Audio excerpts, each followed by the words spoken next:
Hi, ladies and gentlemen, and welcome back to the story of how landlords have taken a disproportionate amount of the income of working class Americans, and how you can join up with your neighbors to take some of your hard earned money back from them. This is fun and profitable and totally legal. It is also an excellent form of political protest. Unlike other forms of political protests, like a boycott of Amazon or gas stations, where we try to coordinate a single day and then it sort of falls off because the convenience of, I don't know, driving or having a massive multinational corporation with a logo of a smirk deliver convenience tends to lure people out of solidarity and back into the complacency of consumer culture that we're all living in.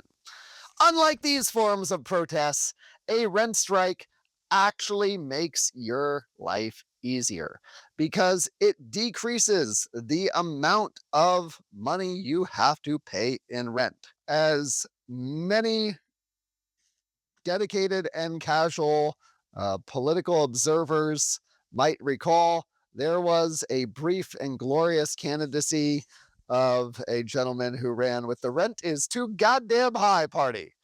I am the spokesperson for that message in a new and more focused form. This is how you can actually save money on your rent legally. In California, landlords are prohibited from demanding or collecting rent if there are problems with the building or home that have been noted by a city or county official under a notice of violation and the landlord has not corrected them for 35 days. This can arguably be extended to if you notify the landlord of real problems that a home has and they do not correct them in a timely and efficient way, you have a right to withhold rent. Sometimes landlords do not want to respect that right, and they will respond to the withholding of any rent by trying to file an unlawful detainer against you, more commonly known as an eviction. This, while scary, is a manageable problem. And if you know the basics, you will be able to stand up for yourself and get more respect, get a more functional home, and save some money. In my career, I've defended hundreds of tenants in disputes with their landlords. I have never had a single client evicted.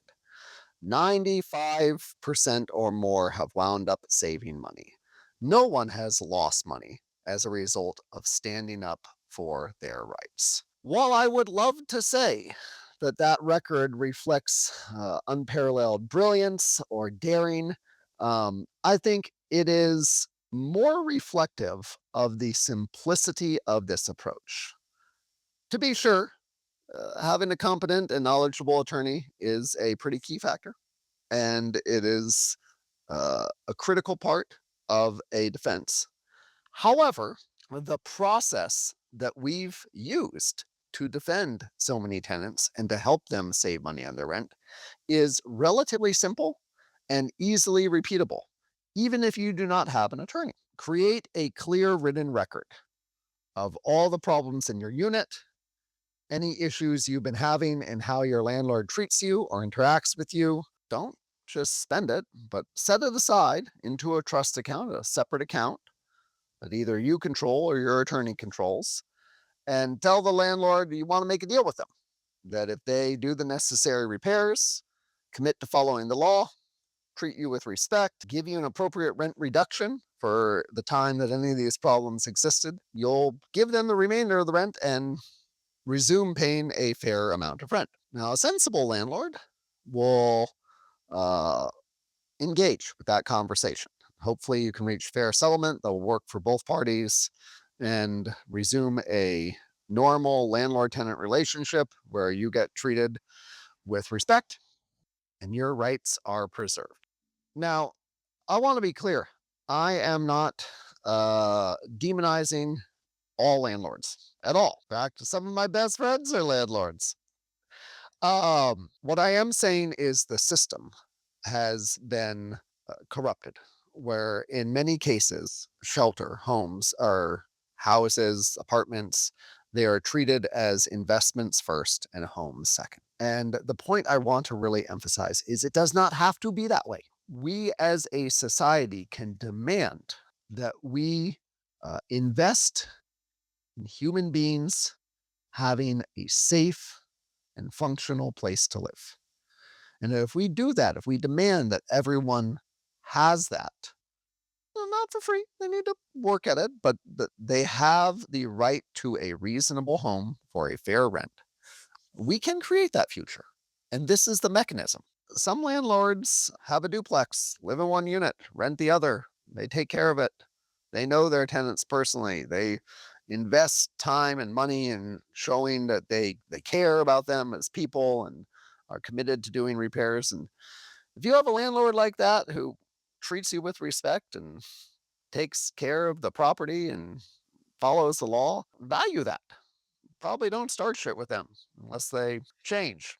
But if you, like many of us, have a landlord that is callous or perhaps a faceless corporation hiding behind different shell companies with just a few lowly paid property managers or maintenance workers that they mistreat and shuffle in and out, then you should not feel bound to treat them with deference or fear or awe or anything like that.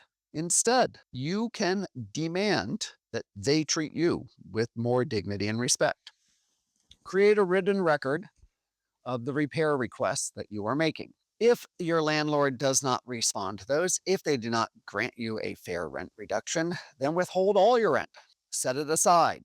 Be ready if they start a eviction against you to file an answer promptly, to demand a jury trial, to pay a jury fee deposit. These are tasks that are important to do quickly and accurately to secure your right to a jury trial. And while they can run about $600 if you don't have a fee waiver, that is much less than a single month's rent for most people.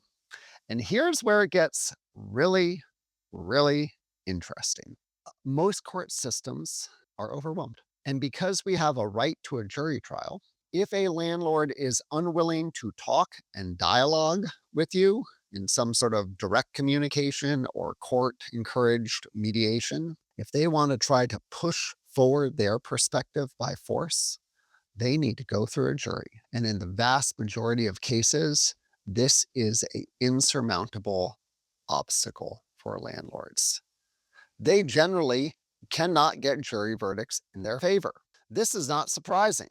If you imagine 12 people being plucked out of their day-to-day lives to decide whether a hardworking family should be forced out of their home for the quarterly bottom line profit of BlackRock or some large investment organization, who do you think they're going to side with? And landlords know this, and so they are terrified of juries. It's time to flip the narrative on who should be scared.